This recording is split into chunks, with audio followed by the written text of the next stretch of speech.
Everyone, कैसे हो। नमस्ते। बबली की किचन में आप सभी का वेलकम है। आज की जो मेरी रेसिपी वो पोहा है। ये बहुत ही जल्दी बनने वाली रेसिपी है। इसे मैंने मॉर्निंग में ब्रेकफास्ट में इस रेसिपी को बनाया था। साथ ही मैंने कड़क चाय भी बनाई थी। आपको रेसिपी अच्छी लगे तो लाइक कमेंट शेयर जरूर करना।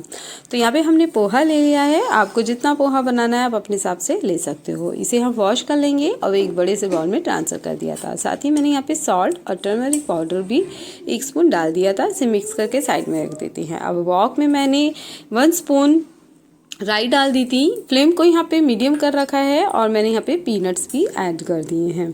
आप यहाँ पे वेजिटेबल्स अपनी चॉइस की ले सकते हो, जो आप पसंद करते हो। तो हम स्वीट कॉर्न को भी डाल देंगे अच्छे से और फ्लेम को यहाँ पे हम मीडियम ही रखेंगे।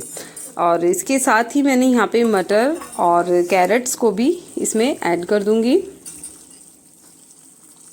और एक स्मॉल अनियन लिया था, उसे भी मैंने चॉप कर लिया था, वो भी हम ऐड कर देंगे। आप इसमें ग्रीन चिली भी ऐड कर सकते हो, जैसा आप तीखा पसंद करते हो।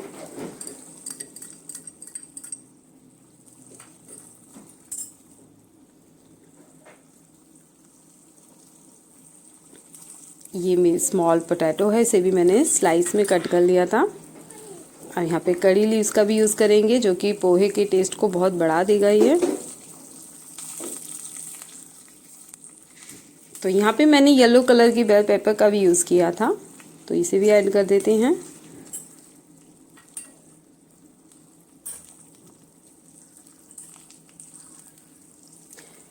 सॉल्ट जो है वो अपने टेस्ट के अकॉर्डिंग डाल दिया है। अच्छे से मिक्स करेंगे।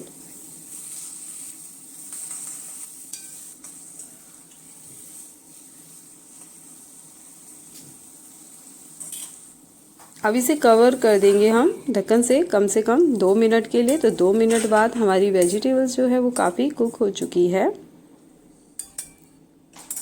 अब इसमें हम पोहा ऐड करेंगे।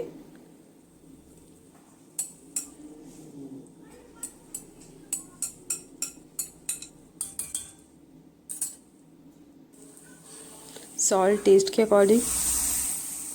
अब यहाँ पे हम पानी की छींटा देंगे, कम से कम 2 बार देंगे। अब इसे अच्छे से मिक्स कर लेंगे। तो अब यहाँ पे लेमन जूस का यूज़ करेंगे। तो ये पोहा है खट्टा मीठा, तो इसमें लेमन जूस और 1 स्पून मैंने यहाँ पे शुगर का यूज़ किया है। और ये कोकोनट फ्लेक्स हैं, ये भी मैंने इसमें ऐड कर दिए हैं।